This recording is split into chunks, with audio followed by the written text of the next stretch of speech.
Hello YouTube. I've been meaning to start recording some of the projects that I make in my garage for some time now, and I hadn't gotten around to it. I have a few projects planned. I wasn't sure which one I wanted to do first, but I had an extra drill truck laying around in the garage, and I had an idea for a welder's third hand with changeable feet and finger. And since a couple of the projects that I do want to do soon require some tricky welding angles, I figured if you need a tool, you make a tool. So we'll make this third hand first. This first cut, I wasn't getting a passable surface finish at all. My angle of attack was wrong. I kind of eyeballed it, just started going. This isn't a high precision project by any means, but I quickly realized I needed to change the angle that my tool holder is in there at. So that's what I do right quick.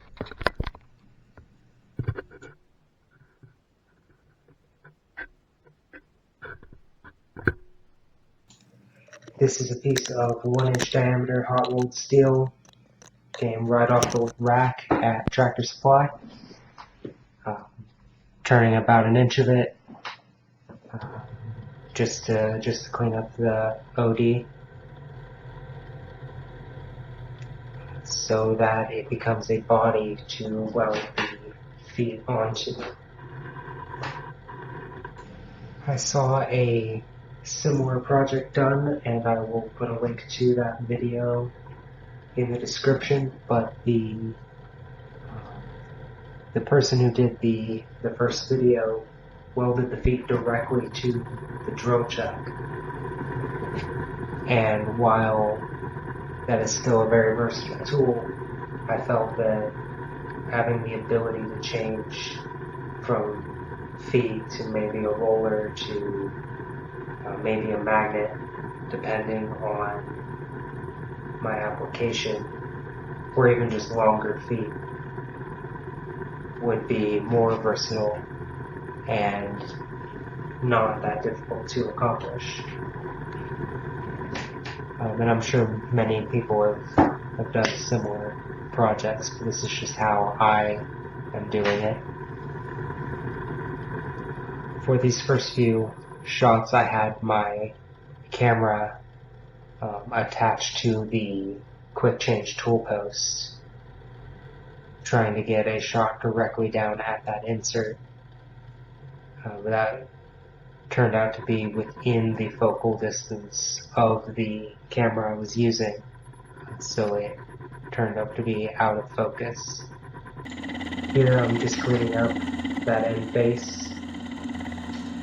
I'm going to put a chamfer on this piece, knock off these corners, and I'm going to put a hole in the middle, so most of this surface is going to be gone anyway. But it now seems like a good time to just go ahead and clean it up and get a clean surface for a pilot drill, and all of those things make my life a little bit easier. I do alternate and speed up some of these shots where the process took a little while. I have a small rig with a small insert, so cutting in steel I really have to take shallow cuts, and sometimes that means a lot of passes and a lot of machine time. I am an apprentice level machinist, a home-taught welder, self-taught blacksmith. There's a variety of projects that I want to do on this channel. Over time, I hope that my skills get better, my equipment gets better, my videography gets better, and any suggestions you have to help that so that we can all grow together, I am open to those suggestions.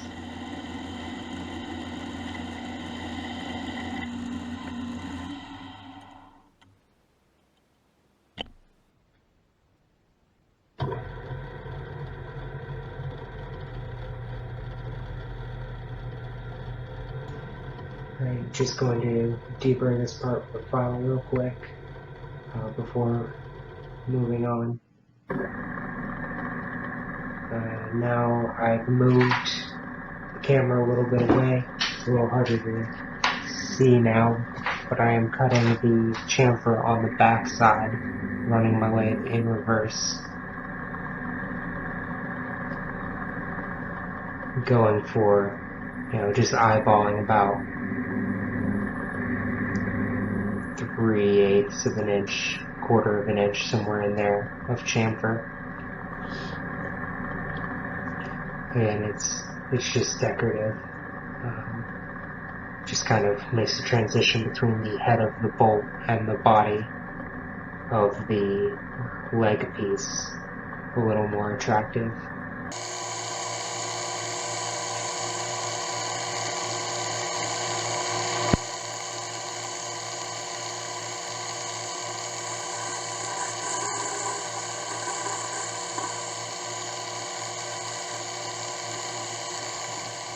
And again, I'm just gonna hit it with a file real quick, make sure all the transitions are smooth. I haven't pushed up any burrs anywhere. Make sure that at no point am I going to handle this and cut myself.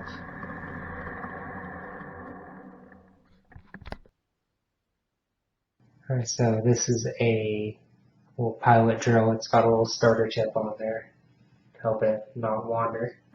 I have a real nice number 3 center drill somewhere, but when I was, of course, going to film this, Murphy's Law, it had walked away. Not sure where I took it, but it was not in my tool bit drawer, so here we are. But this guy worked fine, just using a little bit of tap magic for a lubricant. It works pretty well when drilling in steel.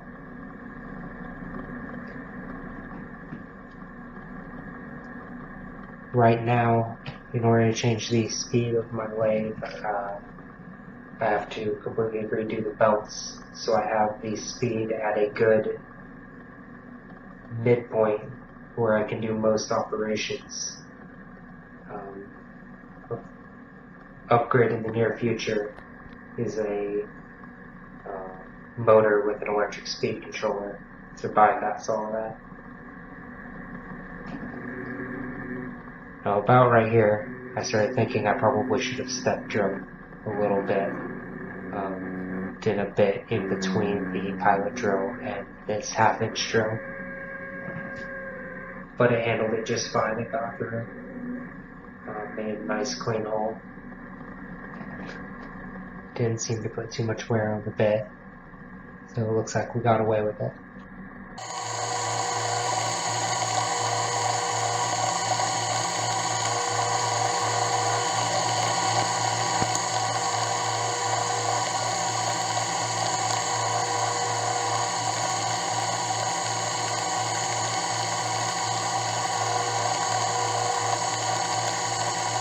I'm taking nice shallow pecks coming out off in the clear chips, filling up quite a pile of ribbons down there. I just want to make sure that I don't clog up the flutes and end up welding my bit in place.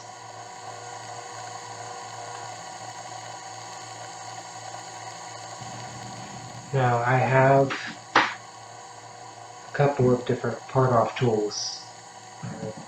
It came with this lathe, but neither of them is in particularly good shape, so to the bandsaw we go. I've measured this to be right at the end of the hole. So my goal was to cut the entire hole off and not leave a dimple in the remaining parent stock. So I have just a regular saw cut to clean up.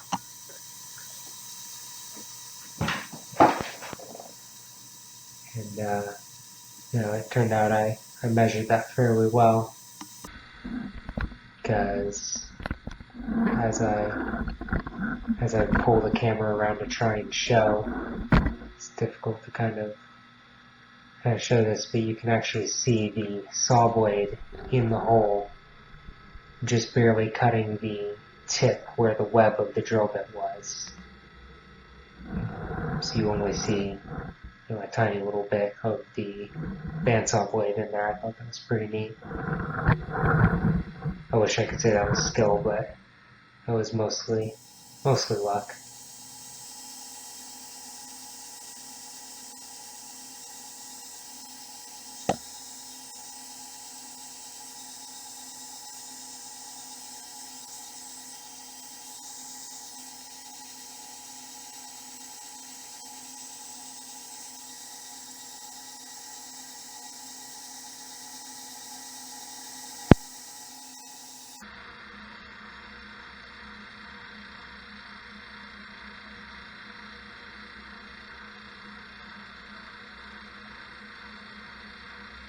And again, I'm just unreasonably proud and satisfied that I managed to completely eliminate the hole in the parent stock.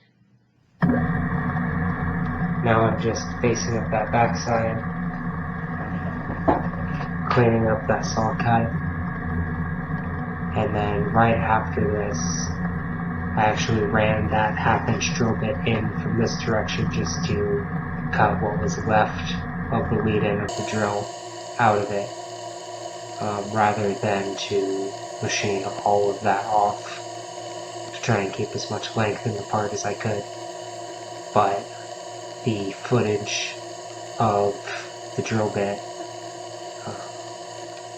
somehow I don't think I actually recorded it.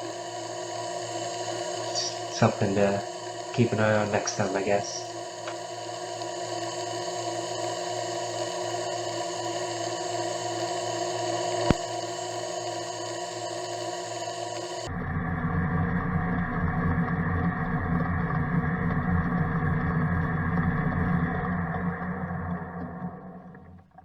And that's the body component basically finished. So now we have to make the feet. This is just 1/4" hot rolled steel. The bandsaw goes through it in a couple of seconds. Not even really a point to speed this part up. Cut 2 as identical as I cared to measure feet. And because they are so small, I just went ahead and shaped them with a file just to round them over. I wanted just little half rounds on the end, just so that they're a more effective pivot point than if they were left flat.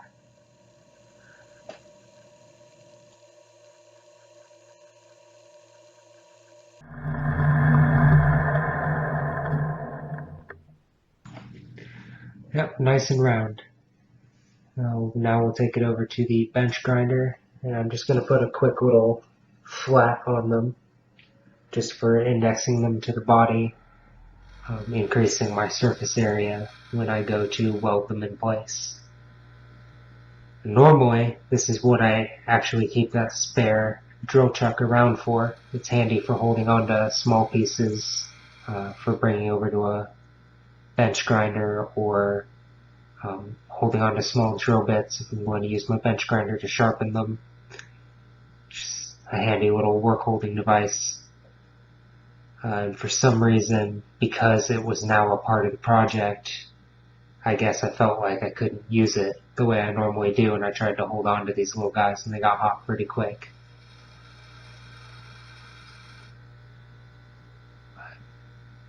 Got the job done. No harm, no foul. Now I have to make the finger again. It's just another piece of that 1/4". The angle that point is at is not very critical. So I brought it in with a file in no time at all, really. And just cleaned up the length for the Scotch-Brite at the end here. Just trying to get it all the way down to a point.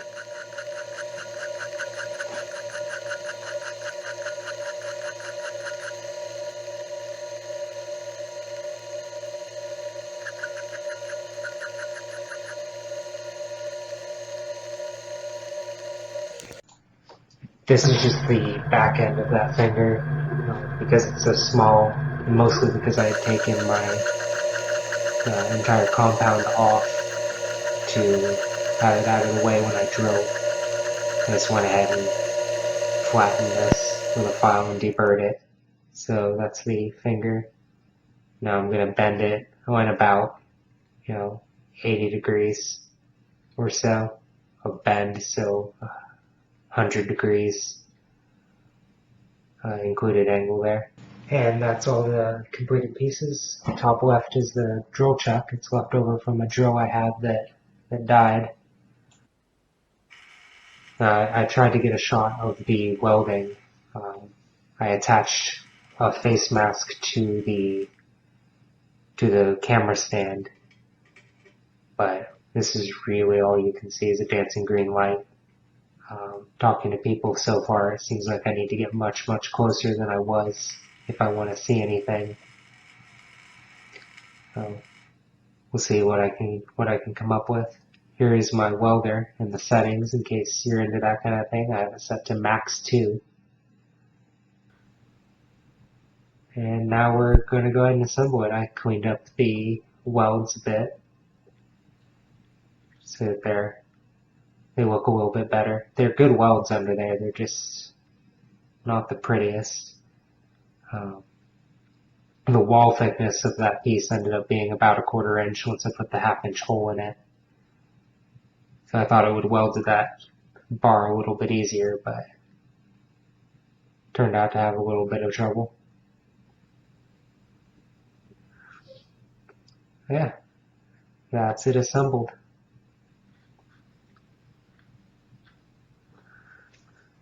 And in the future I can make different feet, I can make different fingers, just depending on the size of the job or what kind of reach I need to have.